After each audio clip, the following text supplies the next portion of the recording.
Olá, sejam bem-vindos ao Band Entrevista. Março é dedicado à prevenção do câncer de intestino, também chamado de colo retal ou de cólon e reto. Trata-se do segundo tumor mais frequente em mulheres, atrás apenas do câncer de mama, e o terceiro mais comum entre os homens, perdendo para o de próstata e pulmão. Assim como em outras doenças, o diagnóstico precoce aumenta e muito as chances de cura. Existem alguns fatores de risco, como herança genética, obesidade, sedentarismo, tabagismo e consumo exagerado de alimentos processados. Com a pandemia, a busca pelos exames para diagnosticar a doença diminuiu no Brasil, o que acende o sinal de alerta. Desde 2020, pelo menos 70 mil brasileiros deixaram de ser diagnosticados com câncer no Brasil.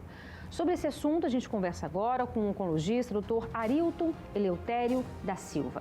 Doutor, muitíssimo obrigada pela sua participação aqui no Band Entrevista. Vamos falar sobre esse assunto que é tão importante para os brasileiros, né?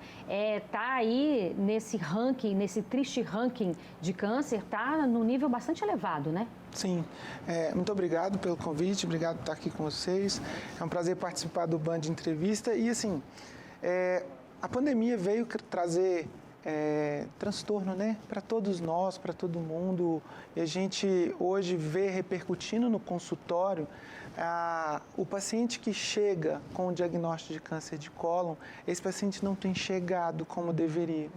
Então, esses 70 mil exames que você citou, né, que foram tumores que deixaram de ser diagnosticados, isso é um problema real de saúde pública hoje no Brasil, né? Acredito que isso se repita em outros países também, mas é um transtorno, é um problema que a gente vai ter que ter uma solução para ele no futuro breve, né? A doença oncológica, o câncer quando não tratado, ele vai aumentar o tamanho, ele vai se disseminar para outras regiões do corpo. Então, essa falta de diagnóstico é um problema que vai chegar no meu consultório depois do tempo adequado para tratamento. E o mês de março, que é um mês reservado a medidas, né, de conscientização, disseminação de informação quanto ao diagnóstico precoce do câncer de cólon, ele é um mês que a gente tem que vir e trazer à tona medidas de rastreamento, medidas de diagnóstico precoce, para que a gente possa falar de uma doença que, como foi citado, é muito prevalente, em mulheres o segundo tumor mais frequente, em homens o terceiro tumor mais comum, né? Então, se a gente falar que a gente tem uma doença assim tão prevalente, e como que vai fazer com esse tanto de gente, tantos pacientes que vão chegar mais tarde no meu consultório, né? Então, todos os meses de março, né, nos últimos anos, a gente vem falar sobre dieta saudável, atividade física, abandono de hábitos não tão bons, né, ruins de vida, mas esse ano especificamente eu acho que a gente tem que trazer ainda mais um ponto, que é como ajudar as pessoas que estão longe da oportunidade do diagnóstico no momento adequado para o tratamento. É verdade. A gente não tem como a gente deixar de falar da Covid, não tem como a gente deixar de falar dessa pandemia. As pessoas estão assustadas, as pessoas estão com medo da doença, mas as outras doenças estão aí e precisam ser tratadas. E o câncer, embora hoje em dia, graças a Deus, né, doutor, com o advento da ciência, com o avanço da ciência, o câncer não seja mais uma sentença de morte, mas é muito importante o diagnóstico precoce. Sim. Então, é muito importante que esse paciente, que as pessoas como um todo, elas consigam ter esse olhar equilibrado. Exato. Ou seja, é sim importante você evitar o hospital, se você tiver uma dor de cabeça, se você tiver doenças que você consiga com um medicamento você tratar. Sim. Mas isso não se enquadra a uma possibilidade de você ter um câncer, sim, né? Sim. Então, digamos, sinais precoces, né, do aparecimento da doença, então, por exemplo, perda de sangue nas fezes, né? É algo que, quando o tumor está muito pequenininho, ou até antes ainda da doença oncológica estabelecida, a gente pode ter pólipos, né? Pequenas verruguinhas no intestino, que são lesões pré-malignas. Essas lesões pré-malignas, elas podem sangrar. Então, quando elas sangram, chama a atenção da pessoa e ela se mobiliza a ir ao consultório e atrás de uma avaliação médica e aí, se o médico considerar pertinente, fazer os exames adequados e indicados para cada situação.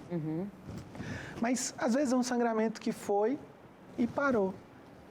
Ou às vezes ele virou um sangramento microscópico, não é um sangue vermelho vivo que vem sujando as fezes. A pessoa segue sangrando, às vezes ela vai ficar anêmica com aquele pequeno sangramento, mais persistente, diário, mas como ela não está vendo, ela acaba não procurando a atenção que ela deveria naquele momento. Então, esse meio termo, né, do momento de sair de casa e ir no hospital, o momento que eu devo sair de casa e procurar uma atenção médica, realmente é algo que a gente está reaprendendo. Sim. Né? Então, assim, na balança do custo-benefício, acho que as pessoas que se deparam, por exemplo, né, com isso que eu disse de sangramento nas fezes, elas acabam ponderando, isso vai me fazer sair de casa ou ainda não? E o fato é que esse entrave, né, a presença do Covid nas ruas e nas unidades de saúde, elas, claro que essa presença gera um medo. Sim. Mas se existir qualquer sintoma de, por exemplo, sangramento, sinais de anemia, cansaço fácil, fraqueza, em outras situações, né, em que a gente tem uma doença às vezes já mais avançada, como mudança do hábito intestinal. Ou vai mais vezes ao banheiro, ou menos ou vezes. mais constipado, né, que é prisão de ventre. Às vezes a gente vai ter sinal de obstrução intestinal no caso de um tumor maior, né? Às vezes fica dias sem conseguir ir ao banheiro. Exato. Sem fazer... Distensão abdominal. Às vezes a gente tem presença de líquido na barriga, a barriga distende com ascite, né? Água na barriga. Então, a depender do sinal ou do sintoma que a pessoa sinta, apesar do Covid, Sim. a gente tem que fazer com que essa pessoa tenha a oportunidade de um diagnóstico. Verdade. Tá? O diagnóstico precoce, a gente consegue fazer, por exemplo, com colonoscopias. Né? As colonoscopias são endoscopias, são exames de vídeo, então exame de imagem. O paciente ele é submetido à introdução via retal de uma câmera de vídeo e essa câmera vai observar cada cantinho do intestino grosso e ele vai procurar, por exemplo, essas verruguinhas que eu citei, os pólipos intestinais.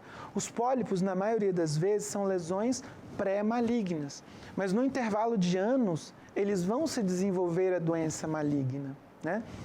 Então, se tem a oportunidade de tirar um pólipo pequeno, que às vezes não é um tumor ainda, ou mesmo que seja uma lesão inicial, que muitas vezes o colonoscopista, né, o gastroenterologista, ele consegue fazer a ressecção da lesão, a pessoa muitas vezes está curada.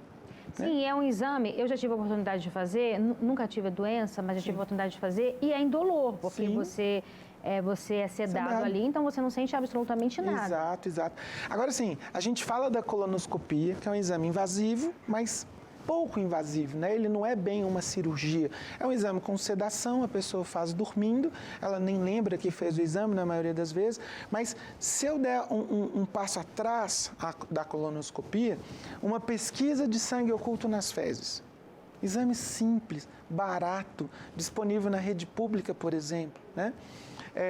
Pesquisa de hemoglobina, na presença de hemoglobina, né, o exame histoquímico, para a gente encontrar presença de sangramento nas fezes. Se existe sangramento nas fezes, aumenta a probabilidade de uma colonoscopia vir positiva. Então, às vezes, a gente não precisa começar com a colonoscopia. E digamos que no momento de pandemia, eu preciso mobilizar um aparato muito maior para fazer uma colonoscopia, um exame, uma pesquisa de sangue nas fezes, às vezes já é um bom começo, né? Então, assim, a gente consegue filtrar bem e separar um grupo que tem mais indicação de aí sim ir para uma clínica ou para um hospital, fazer um exame que tem sedação e que ele vai ter contato, né, com o meio hospitalar. Então, se a gente começar com exames mais simples, às vezes exames que a pessoa pode fazer de casa a partir de uma teleconsulta, né? Doutor, nós falávamos sobre a importância, apesar da Covid, apesar da pandemia, das pessoas procurarem os especialistas, né, o médico, especialmente sobre a possibilidade de ter ali algum câncer ou, obviamente, continuar o tratamento. Com relação ao diagnóstico do câncer de intestino, como é que é feito esse diagnóstico? Pronto. O diagnóstico ele precisa ser feito por biópsia, tá? Eu preciso de um fragmento do tumor para que eu tenha um exame chamado anatomopatológico. Sem o anatomopatológico, eu tenho uma hipótese diagnóstica muito provável, né, a depender do dado que eu tiver, mas o diagnóstico é pela biópsia. A biópsia pode ser coletada, por exemplo, pela colonoscopia. Se for um tumor mais alto, eu só alcanço ele com colonoscopia. Se for um tumor mais próximo do reto, às vezes uma retossigmoidoscopia, que é um exame que pode ser feito inclusive no consultório, né? Então, os tumores coloretais, eles englobam todo o intestino grosso, que a gente chama cólon, e o reto, que é a parte final do intestino. Seja a colonoscopia ou a retossigmoidoscopia, o exame começa com a análise, né, a observação da aparência do ânus. Sim. Então, tumores anais, borda anal, reto e cólon são diagnosticados no mesmo exame. Existindo uma lesão, ela é biopsiada. Se a lesão for pequena, o médico pode fazer a ressecção dela toda. Se a lesão for maior, ele provavelmente vai tirar fragmentos para essa biópsia. Vindo um laudo positivo para tumor, a gente vai passar o momento do estadiamento, que é definir a extensão da lesão. A lesão é local, mas ela infiltra a camada muscular do intestino, ela infiltra a camada submucosa, ela chega fora do intestino, acomete a gordura ao redor do intestino, acomete linfonodos, que a gente chama ínguas, né? Quando a gente tem, por exemplo, uma dor de garganta, dá umas bolinhas embaixo do queixo, no pescoço. Essas ínguas são linfonodos, a gente tem no corpo todo. Então, o fato de ter linfonodos positivos também faz parte do estadiamento. Doença à distância, implante no fígado, metástase no pulmão, nos ossos. Então, essa segunda etapa, né, após o diagnóstico, eu faço o estadiamento. A partir do momento que eu vejo que o paciente tem doença inicial, uma doença estadio 2 ou 3, que é uma doença intermediária, ou uma doença avançada, já metastática, que no caso é o estadio 4, a gente vai definir a estratégia de tratamento. O tratamento pode ser unicamente cirúrgico, seja por uma colonoscopia, onde você faz a ressecção de toda a lesão, ou ele pode precisar realmente de uma cirurgia com estadiamento, retirada de pelo menos 12 linfonodos, e a gente vai analisar os critérios e aí sim definir se vai fazer vai fazer quimioterapia, né? Radioterapia, tumores de reto, tumores de intestino ou cólon, a gente faz quimioterapia. Quimioterapia com intuito curativo é uma coisa. Quimioterapia com intuito curativo, ela pode ser neoadjuvante ou prévia, que é aquela que eu quero diminuir a doença, ou pelo menos diminuir o risco de eu ter doença à distância, e eu faço uma cirurgia com intuito curativo, químio seguido de cirurgia. Ou, ainda curativo, cirurgia seguida de químio. Isso a gente chama de quimioterapia adjuvante. Quando eu falo em reto, porque aqui nós estamos falando de duas doenças hoje, cólon e reto. Reto pode envolver quimio e rádio única e exclusivamente.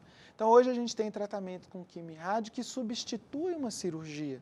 E eu consigo preservar o reto da pessoa. Eu lembro de uma aula na faculdade que me ocorreu agora, que diz assim, para entender a função do reto, tenta colocar numa mão areia, ar e água. Agora separa com a mão sólido do gasoso. A gente não consegue. O reto consegue. Então, o reto é uma estrutura tão aperfeiçoada que ele consegue liberar gases às vezes ou fazer uma evacuação. Então, o reto ele é fundamental para a qualidade de vida da pessoa. Se eu faço uma ressecção do tumor e tiro todo o reto, às vezes eu vou ter alguém incontinente, alguém que vai perder fezes na roupa e que vai precisar de fralda o resto da vida. Qualidade de vida, né? Então, a qualidade de vida diminui muito. Com o advento de novas tecnologias, hoje a gente já consegue fazer o tratamento do câncer de reto, de cólon, sem necessariamente impactar tanto na qualidade de vida da pessoa, né? E aí, quando eu falo de doença metastática, ou já doença avançada, aí eu vou ter uma gama de tratamentos, mas certamente vai envolver quimioterapia, imunoterapia ou drogas-alvo, né? Por isso que no mês de março, quando a gente fala em prevenção, a prevenção ela é importantíssima para que eu consiga um diagnóstico precoce, para que eu dê à pessoa a oportunidade de cura. Porque quando eu tenho doença metastática, eu vou trabalhar com controle de dano. Eu vou trabalhar em aumentar o tempo de vida e com qualidade de vida, né?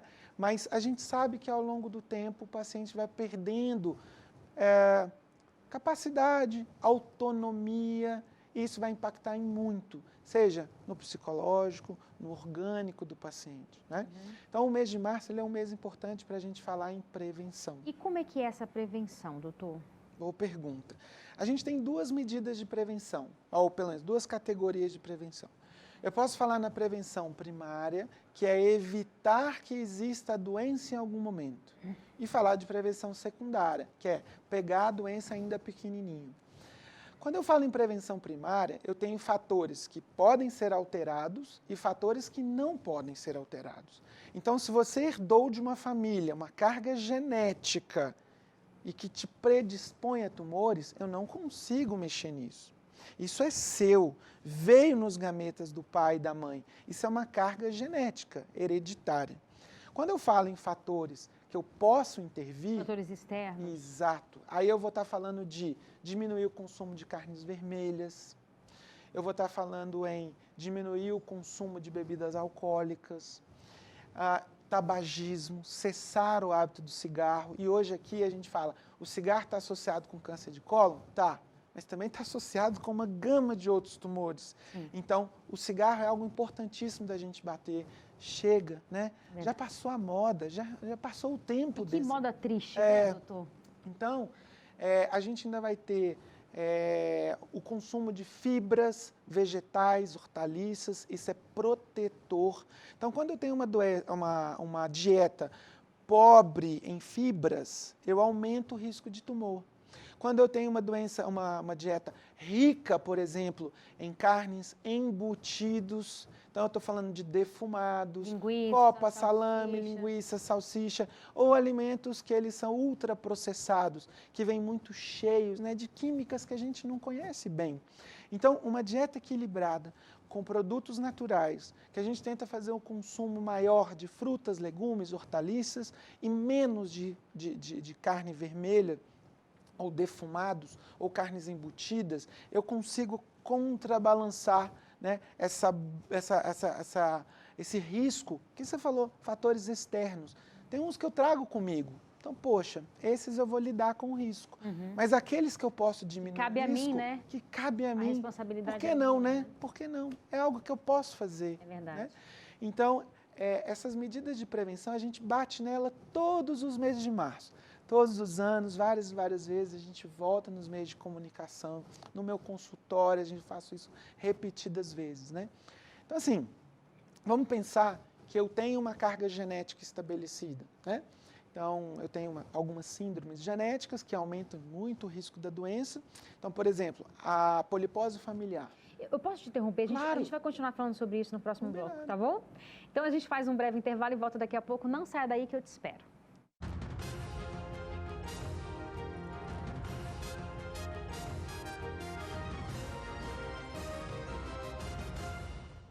Estamos de volta com o Band Entrevista, hoje falando sobre o câncer de cólon e reto. Nosso entrevistado é o oncologista, doutor Arilton Eleutério da Silva. Doutor, desculpa ter te interrompido, vamos voltar aqui em linha de raciocínio. O senhor falava sobre a questão da carga genética, né? Isso. É importante a gente frisar um número que é o seguinte, 75% de todos os tumores de cólon e reto, eles não são ligados à carga genética. Nossa. Por isso, 75% não são ligados à carga genética. Logo, aquelas medidas de diminuir o cigarro, bebida alcoólica, consumo de carnes vermelhas, dieta mais rica em hortaliças, frutas, isso é importante para a maioria das pessoas. Exercícios físicos também? Também, claro, com certeza, bem lembrado. Aqueles outros 25%, a gente está falando já em pessoas que têm uma predisposição, tá? Então, a gente tem algumas síndromes genéticas, por exemplo, a polipose familiar, onde centenas de pólipos se desenvolvem no intestino, em que eu sei que 100% das pessoas vão ter câncer de intestino, quando tem a polipose familiar. Isso é o quê? Vários casos na família?